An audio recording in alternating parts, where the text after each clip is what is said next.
We're Hassani and Danielle Pettiford, and we're a real couple with real problems who almost called it quits. I was very frustrated. I became very disconnected, very jaded and cold.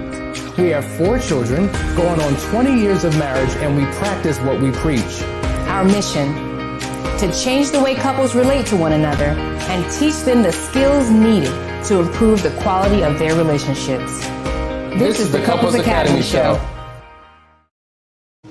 Well, good morning, everyone. Welcome to the Couples Academy Show. My name is Hassani. And I'm Danielle. And we are here in Destin, Florida. It's my birthday weekend. Tomorrow's my birthday. And so one of our good friends said, you know what? Why don't you go to Destin, go to our condo, stay up in the penthouse, just enjoy yourself. And I said, you can't make that offer without me taking advantage of it. You know I'm going to take advantage of it, right? And so here we are. We're trying to see if you can see the beach. I don't know. Well, earlier you could see the beach, right? Because we were out here since the a.m., but as the sun is rising up, it's kind of blocking out the beautiful ocean behind us. But if you could see, everything behind us that's white is blue and gorgeous, and the sun is coming out, and spring is in the air in Florida and everywhere else, really. And we are loving it. So it's just such a blessing to be able to be here and experience this together. Well, guys, it's Friday, and you know what that is. It's relationship Q&A, and so we have a lot of questions that we're going to entertain you with.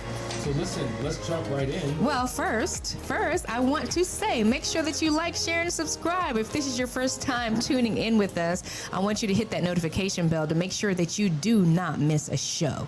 All right, Hassani, take it away. All right, I think we have a question here from Ariel. It says, good morning from Kapolei, Hawaii. My question is, how to deal with my husband's cultural ways.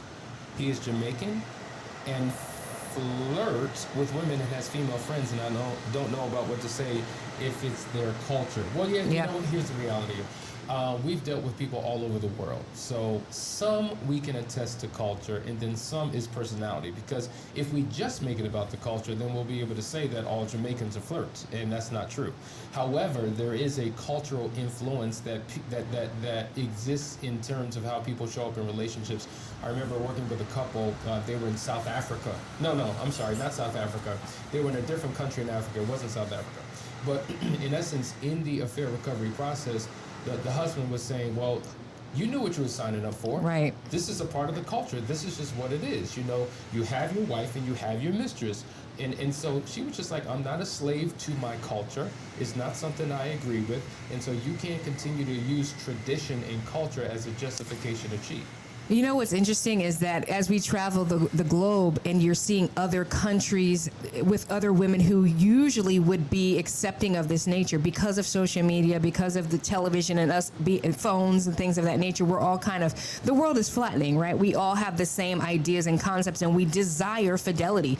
And so even though women are desiring more fidelity out of their husbands and their men who usually would have this idea that it's okay, it's macho, it's machismo to be able to have a bunch of women, and as long as I'm taking care of you, it's okay. Mm-hmm. Women are putting their foot down about it. And we found that, you know, if the male is willing to have a mindset shift and go through a process to relearn or unlearn what he's learned and learn something new, then there's a hope for there. There's a chance for that to change. But a lot of times it's hard, right? Because it's not just one generation. This is generations of people thinking and believing a certain way. And when you've got a husband who has that idea, his father probably felt that way, and his father and his father's father, and these are the people that he might be around. So it is difficult. You know, it's a difficult challenge.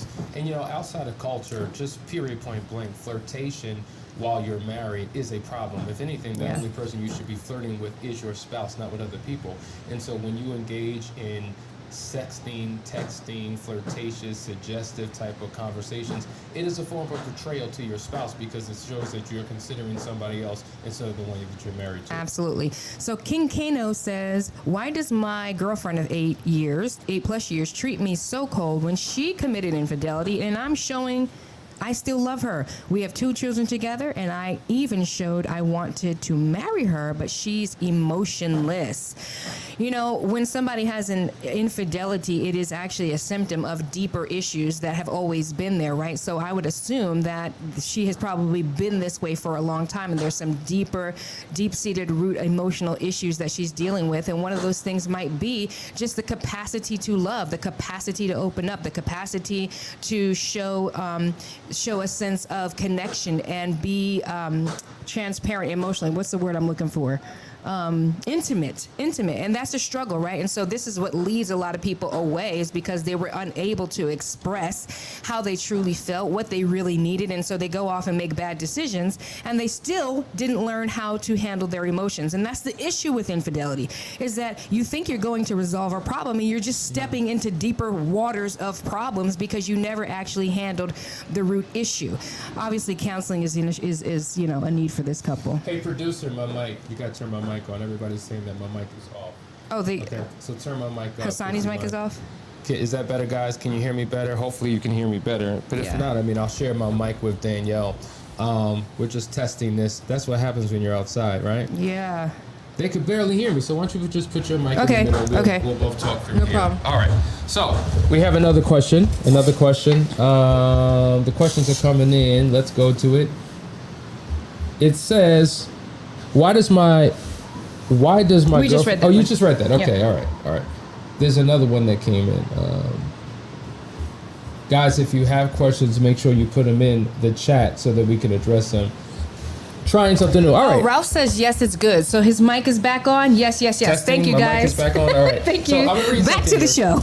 I found out on Thanksgiving of last year that my husband had sex with an ex 3 days before I was induced to have our 3rd child. After discovering that he also came clean about a 6-month affair that he had back in 2016-17 with someone from a previous job. And a happy ending from a massage parlor as well. Oh, no. We have done a lot of talking, and I understand why he did it. He felt I didn't want him, and he had an affair and a one-night stand with an ex because he thought that I was cheating and that the baby wasn't his. And he was stressed and depressed about our financial situation. Also, we did the DNA test, it is his. Now that all this is done, I start feeling resentful and I have a hatred for him. How could I get over the hate that I have? What do I do about it? Wow. Well, you know, this person is actually in need of true forgiveness, which is a process. You know, I think when we experience so much hurt and pain, we don't really give ourselves enough time to heal. We're so stressed out. We're full of anxiety. We feel like we're supposed to, and you can fill in the blanks. A lot of times we don't have the understanding and knowledge of how long it takes to actually get on that journey and stay on that journey of forgiveness, especially when that person is in your world. And so really that's the answer, is for you to get on the path to forgiveness, which for each person is individual. Nobody can say how long it's going to take, but the biggest step that you can make is the decision to do so and to learn. There's a great book. I love it. Many of my clients have read it. It's called Healing is a Choice, and that's a great place to start, getting yourself educated. And it talks about the 10 things that we believe that are lies, and then the 10 truths that we need to understand about how forgiveness works and what that means for us. So I would recommend you get that book. It's by Stephen Otterburn. Absolutely. And let me just say, you know, when it came to his affairs, it seems like he blamed you. Well, I cheated because of what you weren't doing. You know, I had this one-night affair or one-night stand, if you will, because of how you weren't showing up. And I think that's a problem, right? Because if we start making the other person responsible for our decisions, then that's a slippery slope. And so at the end of the day, the person has to take accountability for his or her actions. They have to own 100% the Hassani's affair. mic is back off. Man. Oh, boy. Come on, producer. Bring this over here. Yep. Listen, guys, this is the deal. You can't be an individual who continues to point your finger at your spouse for the reason why you cheated. Period, point blank. Period. And as I was reading that question, it seems like the reason why he had an affair with an ex 3 days before you got induced is because of something you did. And then the reason why he went to a massage parlors is because of something you did. And then the reason why he had a one-night stand is because of something you did and how he felt internally because he thought you cheated, though it wasn't true. And so what I see is that he's shifting blame and not taking ownership and accountability for his actions. At the end of the day, you have to take 100% accountability for what you do. Now, yes, both of you could have contributed to the demise of the relationship, but at the end of the day, he made the decision to do what he did. And if he's not willing to shift his mindset, take ownership, and begin to go through a process of personal change, growth, and development, then what's going to keep it from happening again? So maybe your hatred is not just for what he did, but his reasoning behind what he did. And so this is why counseling is important, because you got to get to the root of the issues. And sometimes the problems that I see in you are really problems that exist within me. Anyway, you're watching the Couples Academy show. We'll be right back right after this break.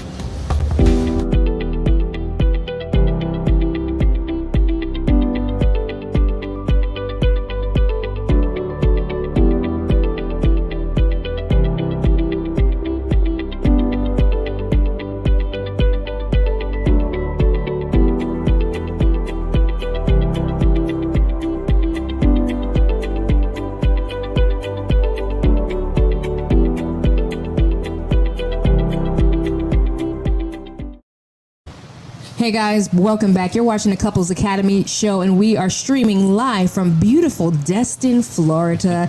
Right behind us is the ocean. You may be able to hear it. That might be some of that background noise, the waves crashing against the beautiful white sand. But it's a beautiful day, guys, and we want to jump right into these questions. There's a lighthearted question, and I love lighthearted questions because, you know, sometimes we just need to lift the load a little bit and laugh a little bit. Somebody was asking, I think it's James Abil, who says, hey, I have a funny question. Are you ticklish? If so, who's more ticklish? What's the answer to that, Hassani? Let's go to the next question. What's the answer to that, Hassani? Let's go to the next question. It's Hassani. He's the ticklish one, and I try to tickle him as often as humanly possible. Let's go to the next question, folks. Okay. The next question here is by Vashan, and he says, what keeps you both going in your marriage besides the kids, of course? Well, doing things like this. I mean, you know, we're big on travel, right? So we like to get away. So if we can get away locally, we will do that. You know, prior to the pandemic, we always went away internationally. We would do that. But, you know, truth be told, we'll get in the car and just go for a drive. I remember like 2 nights ago, it was literally almost midnight. And I was just like, you want to go for a drive? We drove for like an hour and a half. We like driving through nice neighborhoods, looking at beautiful homes, being inspired. We're always dreaming. So I think dreams and visions, you know, we talk about this all the time when dealing with the 7 levels of intimacy. One of them is hopes and dreams. And there's got to be something that you're reaching towards, striving for. There's got to be something bigger and above yourself. And I think that helps you. That helps you, and that breaks up the monotony, because it's almost like touching tomorrow today, and you do that through your visualization, your imagination. It's crazy out here. We got all types of sounds, but we're going to get through this thing. We thought it was a good idea before we actually did it. Okay. We're just glad and honored that you guys would actually take the time to fight through all this noise with us and hear it. The guys over here are actually cleaning the windows, so we're just trying to bring you into this entire 3D experience. Come on, guys. Come on. We're doing a radio show. We're doing a TV show. Anyway, they're laughing at us. They say sorry. Anywho, guys, listen, to answer that question, to take it another step forward, it's bigger than us. That's part of what keeps us going. It's so much bigger than us. And even when we're going through hell and high water, which we do, people don't seem to understand that we struggle just like you guys. We're on the struggle bus a lot, but we have learned what to do, and we use the principles, and that's what sets us apart. And that's the thing that keeps us going. We don't just know what to do and sit around and do nothing. We know what to do, and we implement what to do, and that's what keeps us going. Okay. You know what? I don't know. We're going to go to the next comment here. JG. Let's go to JG. This is a serious one. And I think the noise is going down. JG is saying, I'm pressuring husband now to move to another state, buy us a home, and find a new job. Is it because I'm resentful because of his infidelity? Nothing is good enough. I mean, I think you would know the answer to that, right? I mean, the fact that, of course, if there's an offense, you're going to have resentment, you're going to feel some bitterness, and that's something that you have to work on, because the thing that you said here, it's like nothing's good enough. That right there in and of itself is a big, big, big problem, because the fact is that you have decided to stay. You have decided to move forward in your relationship, and if you have actually decided to do that, then you've got to learn to release some of these resentments and all these anxieties that you're dealing with, and and get on a process of recovery. I think the biggest issue for folks moving forward is that even though they've decided to do this thing, folks feel like I've got to continue to punish this person. I can't fully forgive. I can't fully let go, because the moment that I let go, this person's going to do it again. And it's almost like you are literally anchoring yourself to the hurt, to the pain. You can't move forward, and your spouse can't move forward if nothing that they do is ever good enough. Absolutely. And so I think, to Daniel's point, you would know if you're the one who's being resentful. And if the resentment and the bitterness is the main driver for leaving, then that's a problem. Because guess what? Once you leave, that bitterness and resentment is still going to be there. So don't use let's relocate to solve an internal issue that exists within you. But separate from that, of course, we've had clients that have relocated and gone to different areas because their environment was a trigger. And if you're doing it for that purpose, it's something different. So I think motive and intent really contribute to the decisions that we make and how we can bounce back in the recovery process at the end of the day. There's a comment that I want to go to. I think it's pretty good. It's from Jay. It says, I've been dating a girl that's ready to get married and have kids. I told her that I need to get my finances in order before marriage. Should I keep the relationship or step back from it for now? And this is a huge thing, because let me tell you something. Overwhelmingly, I always ask the question, who initiates marriage, men or women? The reality is women do, right? Men pop the question, when men get on one knee, men say, will you marry me? But typically it's the woman who initiates the idea of marriage. When are we going to get married, and when are we going to start a family, and things of that nature? And a man is looking at this as a major responsibility. If he is not where he feels he needs to be within himself, then taking on the responsibility of being a financial provider for a wife and then children after that, he's looking at dollar signs, he's considering all these different things. And so yes, it's a big concern, something to really weigh and consider.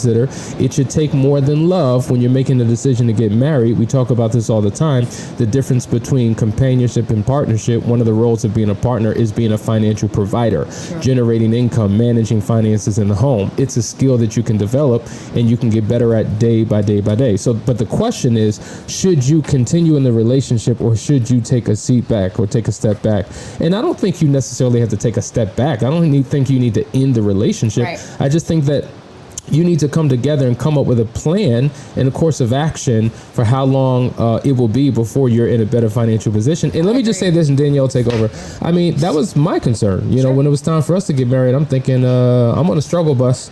You know, I make money when I make money, but it's not necessarily consistent. And we suffered financially in the beginning of our marriage. And that's one of the contributing factors that leads to the challenges that couples experience in marriage. But it was an issue, and we overcame that hurdle. I would say, if I had to give people advice, if you're broke, busted, and disgusted, don't have a pot to pee in, a window to throw it out of, if there's nothing going on for your life, then no, you don't qualify for marriage, period.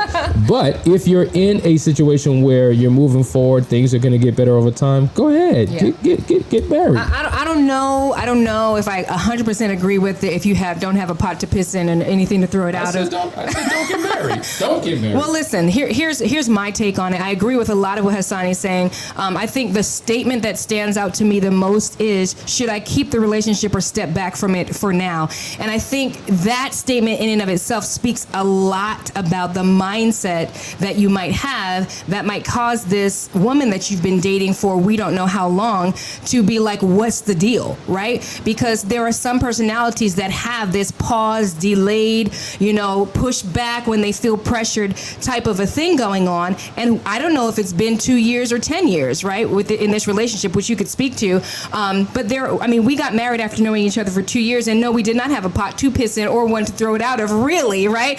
I think that the big thing is, no, don't step back. Really evaluate the relationship that you have with this girl. Is this somebody that you think that you can build with? Do you have some foundation that would give you an indication that there's hope for a brighter future? Because I don't think that we need to be necessarily finding people that have it all together. Hassan and I built our lives together. We had a vision. We focused on that vision. We built something together. And I think if you have that, if you found that in this woman, you better snatch her up before she finds somebody else that knows how to take a woman in, who knows how to birth a vision.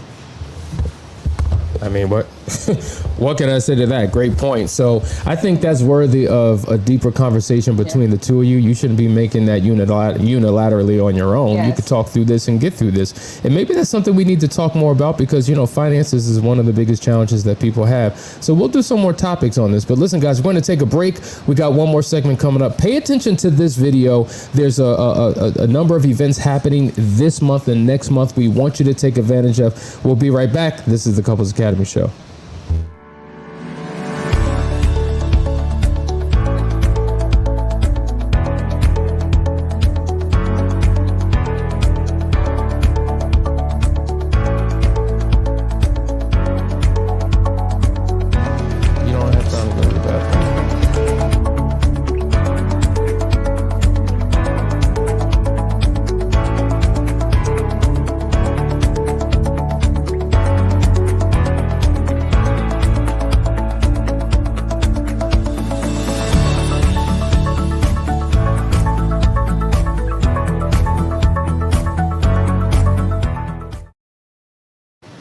Danielle was trying to break out.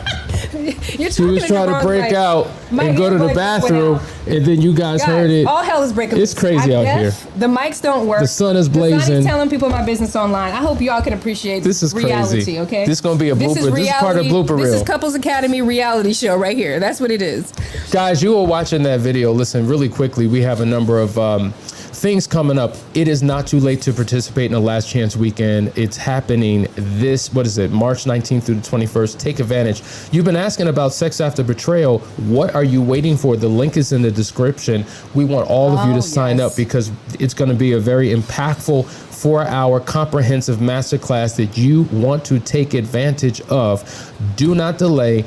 Get involved. Listen, guys, this is what we're here for. We're here to give you some powerful information, but sometimes we got to go deeper, and that's why we have classes the way that we do. I got to jump over to Harvell here, who says, I discovered condoms in my wife's pocketbook. By mistake, she won't talk about it. Please advise. Sasani? What do you want me to say? I need you to advise this, bro. I mean, what you want me to say, bruh? She had condoms in her pocketbook. Were they for you? Do you all use condoms? Do you use condoms? Was the package open? Was there 3? Was there 2? Was there 1? She doesn't want to talk about it. Well, guess what? You need to get help immediately. You need to do something immediately. Real talk, I don't want to discuss, the particulars of this situation on the air. Just reach out to me. Text me, 678-200-8996. But to me, it's just like if it smells like quacks like a duck, walks like a duck, all those type of things, it's a duck. And it's worthy of a deeper conversation. And, if you found them, first of all, think about this. How, and this is no diss to you or your wife or anything, but man, you talk about sloppy. You just have them in your pocketbook? Hey, so I'm looking for gum, and that's right, you got some gum in your pocketbook, and I look in there, and then all of a sudden I see condoms? I mean, and this is not to say she should have been a better sneaker or a better liar, but at the same time, like, you just don't even care. Like, you just got the condoms in your purse. You don't have to answer any questions. It just speaks to much deeper issues going on in this relationship that she would just leave condoms in her purse where you could find them. Right. And the fact that she would shut it down and not even acknowledge it, not have the conversation, that's another issue all within itself. And so I would have deeper questions, not just about the condoms, but I want to know what's going on in the relationship. Are you two disconnected? Has all been well? Is all great? Do you have a wonderful relationship, or have there been problems for some time? Have there been things that you've suspected? What would cause you to go in her pocketbook in the first place? Like, these are things that we would need to discuss. That's a good question. There's another one here. Oh, it just popped up. Where'd it go? Sorry, guys. It's talking about partnership versus... Yeah, I see that. Here it is. Okay. It says, you spoke of partnership versus companionship. You explained partnership, but can you explain companionship? Yes, yeah, really good. please. So when we talk about companionship, we're talking about sexual fulfillment. We're talking about meeting each other's emotional needs, the blending of personalities, effective communication. It's the heartfelt connection between two people.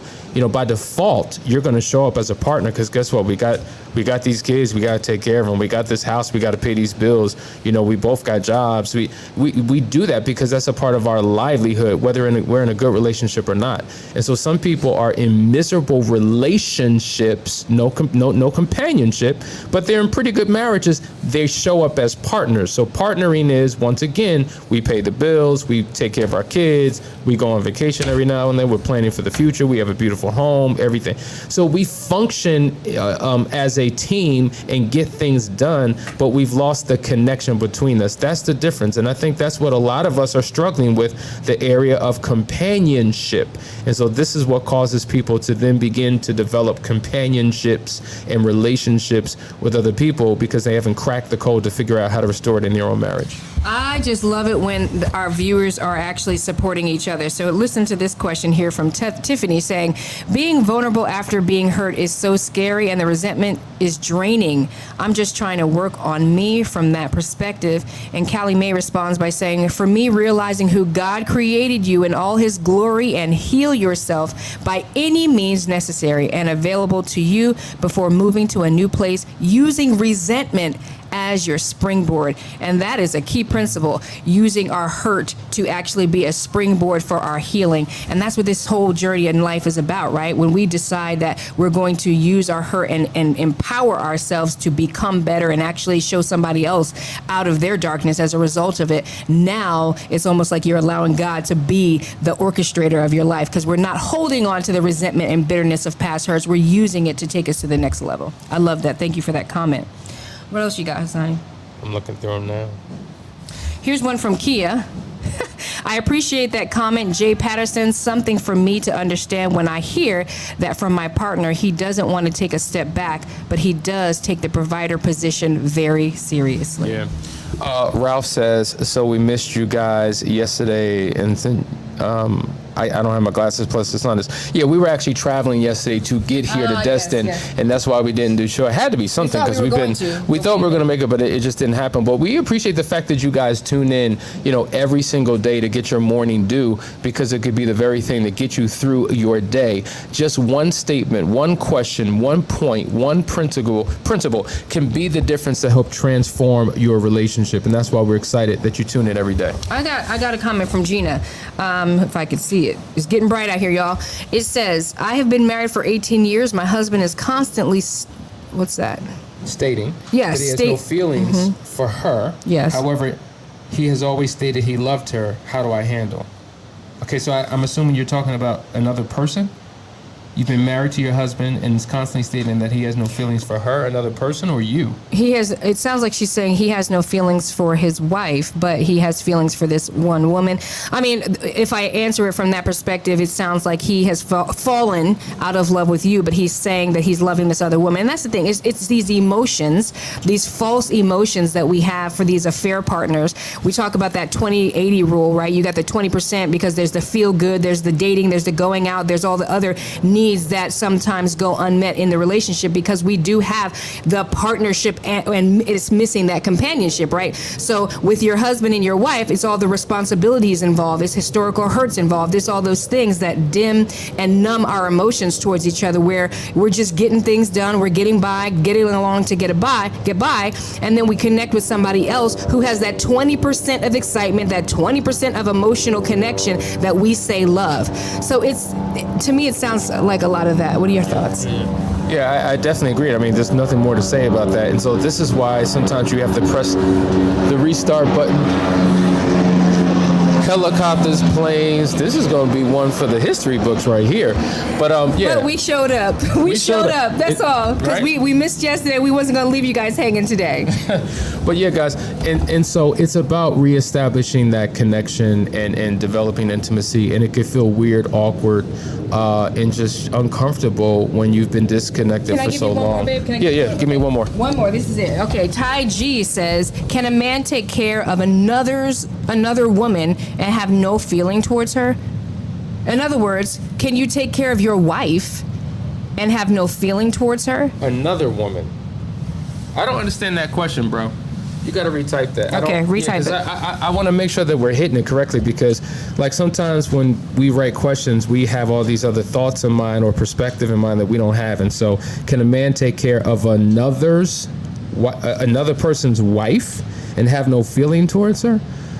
If you're financially, so let's just assume that you're talking about taking care of some other woman financially. Is it possible to do that and not have a feeling towards her? Well, Yeah, so if I start taking care of Clarice, I'm taking care of Clarice. I'm married to you. I can do that and have no feelings for her. Right. Well, I don't know the situation. Right. Do you have a child together? Right. Like, do you have financial responsibilities because of a previous relationship? Is this an affair and you're financially providing?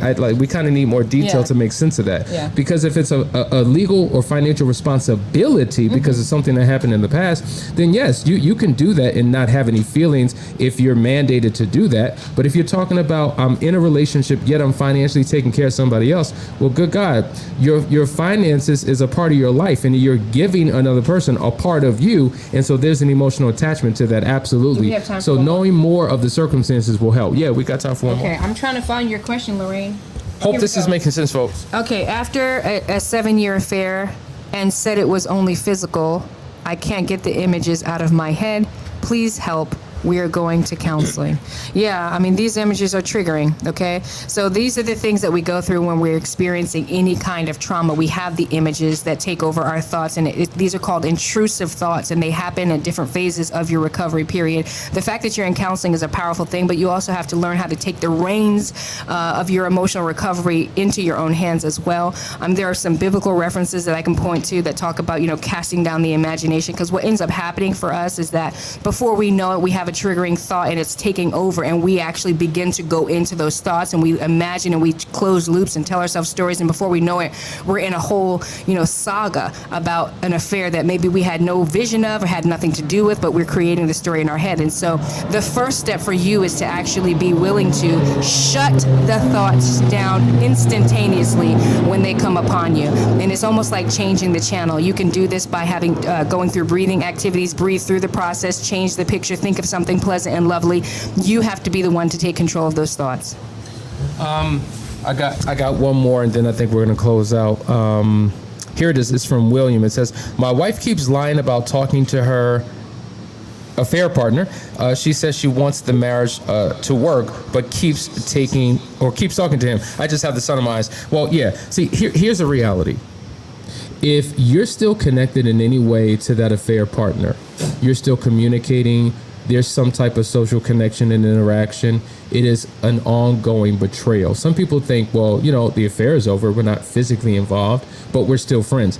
That is a problem. Or somehow occasionally, because we haven't shut it down, there are text messages and occasional emails and occasional pokes on social media and things of that nature. That is a major problem.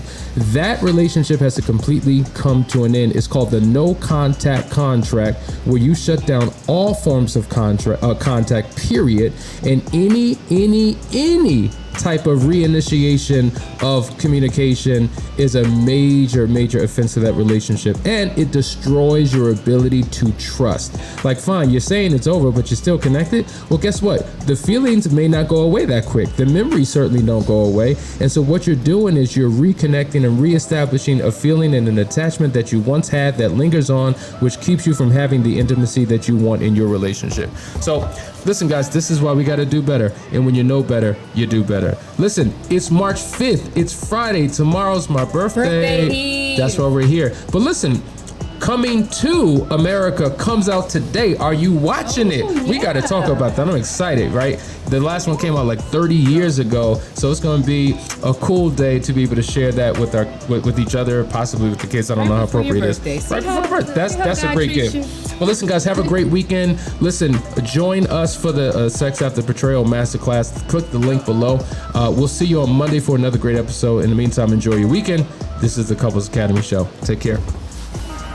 If you would like to be a guest on our show, or if you're interested in one of our restoration programs, contact us today at couplesacademy.org.